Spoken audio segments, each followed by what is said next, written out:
Bienvenue dans cette vidéo consacrée au calcul statique. Dans ce tutoriel, vous allez découvrir comment calculer un modèle statique.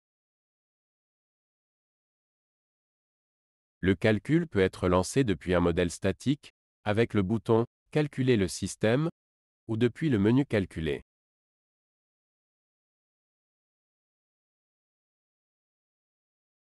Le statut de chaque modèle de calcul est visible depuis le menu. Un code couleur permet d'identifier le statut du modèle. Une icône verte signifie que le calcul n'a pas été effectué mais que cela est possible.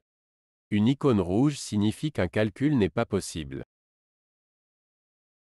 Nous verrons plus loin dans quel cas cela arrive.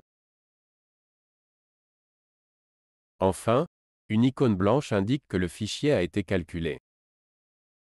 Dans chaque cas, on retrouve aussi l'information dans la zone d'aperçu.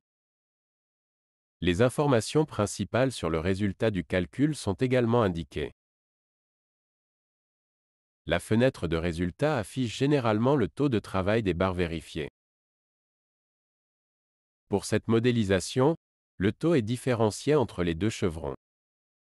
Le taux de chaque pièce est indiqué entre les signes « supérieur à » et « inférieur à ». Les autres taux sont donnés à titre indicatif pour les sections proches de celles renseignées. On retrouve aussi un code couleur. Dans l'idéal, le taux de travail doit être dans le vert. Si le taux est dans le rouge, la section est insuffisante. Vous pouvez diminuer la section si le taux est dans le jaune. Pour réaliser cette modification, cliquez simplement sur un taux plus acceptable et cliquez sur OK.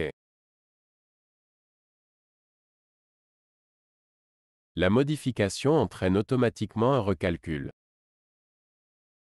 Bien sûr, la modification de la section n'est pas la seule possibilité.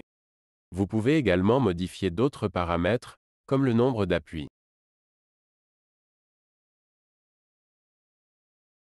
Depuis un modèle de structure, les sections apparaissent différemment.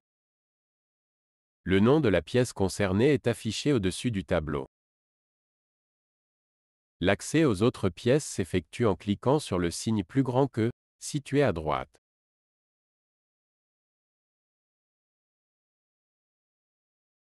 L'ensemble des résultats ne peuvent pas être affichés dans la fenêtre. Vous trouverez donc ici, uniquement les informations les plus importantes. Certaines d'entre elles varient en fonction du modèle calculé. Ici, ce champ affichera toujours la sollicitation la plus défavorable. Ainsi, la modification d'un paramètre peut modifier la sollicitation maxi.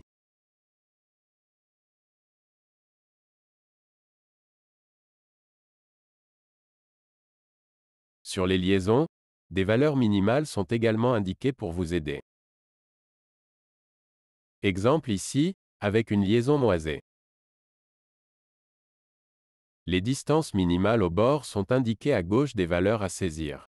Si ces valeurs ne sont pas respectées, vous obtenez sur la droite des informations complémentaires. Les boutons Conseil dégrisés apportent une précision graphique sur le problème constaté. Pour ce paramétrage, deux conseils sont disponibles. La modification des valeurs recalcule automatiquement la liaison. Nous avons vu précédemment qu'un fichier non calculable apparaît avec une icône rouge. Nous allons voir qu'une information complémentaire est indiquée pour le calcul. Celle-ci s'affiche dans une fenêtre lorsque l'on clique sur Calculer le système. Ici, il est indiqué que les résultats du fichier utilisé pour cette structure, et nommé S01, ne sont pas calculés. Il faut donc calculer ce dernier.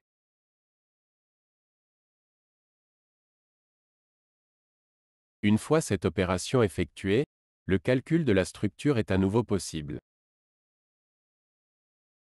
Pour résumer, voici les différentes étapes à retenir.